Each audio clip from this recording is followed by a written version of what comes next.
when will you learn?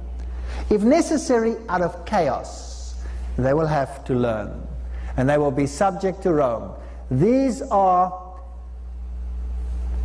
figures here that are all based on paganism. Every single one of these kalants and structures are based on paganism, but they're all from the Catholic academism, Catholic seminar. There you have the unity of all the churches around the central star, which represents the dog star, which represents Sirius, which represents Lucifer. And there you have the dog star shining on the nations. There's the kalant. You can see the symbol. It's a pagan symbol. There's the mandala. The Catholic Church used them both.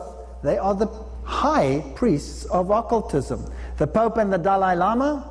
What about the great Protestant teachers of this world? What about people like Billy Graham? What does he have to say? When you went into the ministry, politics lost one of its potentially greatest practitioners. He's been a friend of presidents all along. Interesting signals he's making. We'll see about them later. Here he is in Madison Square Garden. And here he is speaking in the rotunda of the United States Capitol during the presentation of the Congressional Gold Medal to Ruth and me. He receives a medal from Catholicism. On receiving an honorary doctorate from the Roman Catholic Belmont College, Billy Graham said that the gospel that founded this college is the same gospel which I preach today. Isn't that interesting? So he's preaching Catholicism. The Religious News Services reported, January 13, 1981, Pope John Paul II was closeted for almost 2 hours with the Reverend Billy Graham, the world's best-known Protestant evangelist. The Religious News Service reported this. There he goes. And the Pope is almost an evangelist. God told me, December 1991, that he was going to bless the Christian coalition, that was Pat Robertson, beyond the wildest dreams. Christian coalition, presidents of the United States, even present ones, very interesting. And the evangelicals and the Catholics join forces. And the president calls the Pope a superstar. President George W. Bush praises Pope John Paul II and promises to defend the unborn child. And then after cutting the ribbon at this foundation, which houses the Vatican, what did he say? He said, now listen to this. This is March 28, 2001, Washington. President George W. Bush visited Catholic University American in northwestern Washington with a salute to John Paul II and a plea to defend and love the child waiting to be born. The best way to honor Pope John Paul II, truly one of the great men, is to take his teachings seriously, to listen to his words, and put his words and teachings into action here in America. This is a challenge we must accept. On the website National Review Online, it was written, President Bush seems to be doing everything possible to emulate John F. Kennedy. He's not just cutting taxes, he's becoming America's second Catholic president. They said that in his remarks he began to sound like the pontiff himself. Very interesting. And then you have September 11th. Wow, what happened? He had power to give life unto the image of the beast, that the image of the beast should both speak and cause that as many as would not worship the image of the beast should be killed. If you don't listen to the system, you're in trouble. And after September 11, all the religions came together. All the religions, whether it was Islam, Protestantism, Catholicism, all came together in great ecumenical movements. And do you know that in 1997 already, the Episcopal Church said the following. Unbelievable stuff. They said, the main difference between Protestant faith and Catholicism is episcopacy, that is succession of the apostles. Adler, who is the bishop, said that after the sermon he stood up to give a prophetic word but fell on the floor and wept for 45 minutes. That's typically charismatic. Then he said, we all sensed what God was saying to us. We were witnessing the end of Protestantism. God's church is Catholic, he declared. It was Catholic in the beginning and it will be Catholic in the end. Very interesting. And then June 1999, churches agree, Pope has overall authority. If you thought this was future, then I have news for you. It's done. It's a done deal. The Pope was recognized as the overall authority in the Christian world by an Anglican Roman Catholic Commission yesterday, which described him as a gift to be received by all the churches. Very interesting. What else did they decide?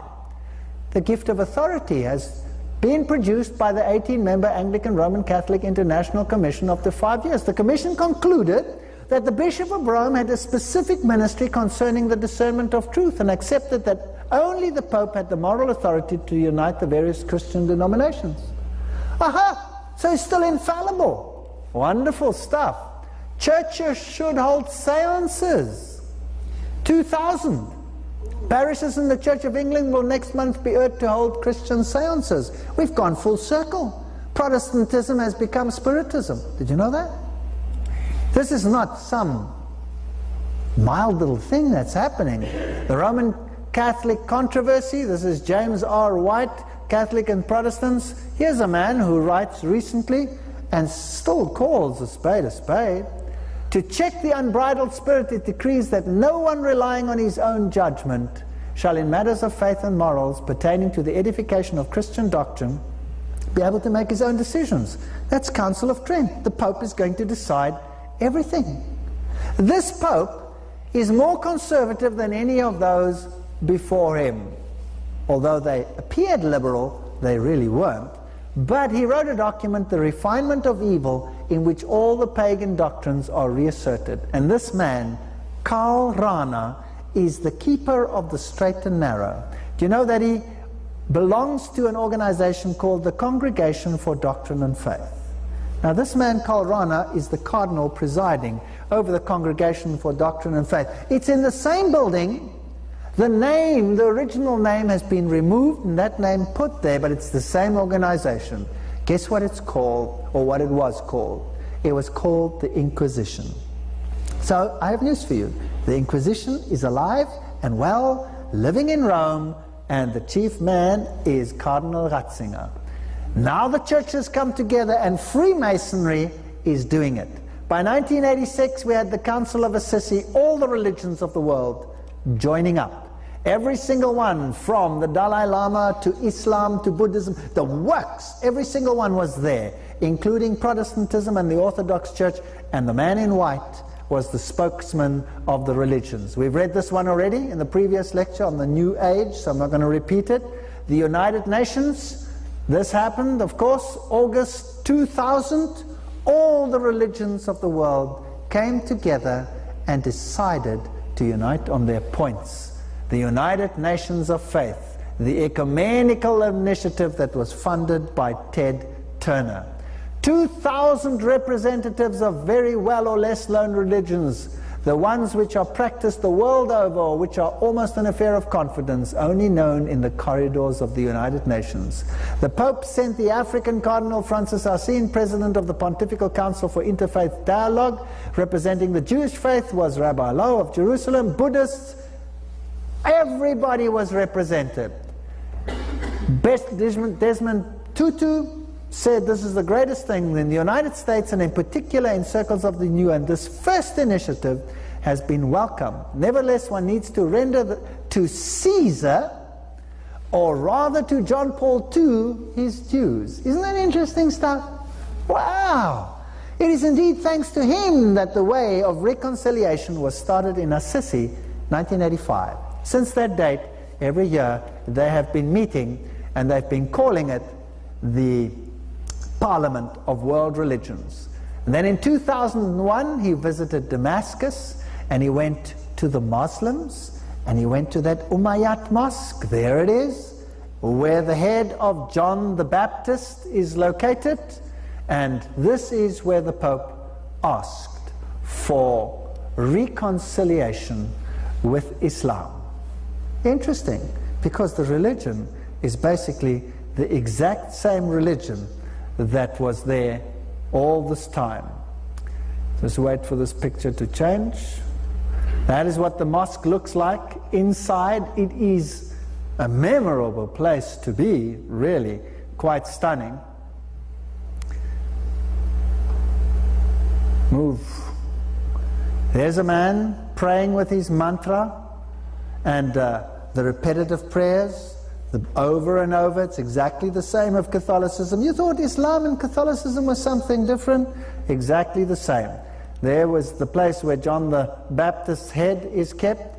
Islam and Catholicism, behind the scenes, are one and the same religion. They serve the same self-same God.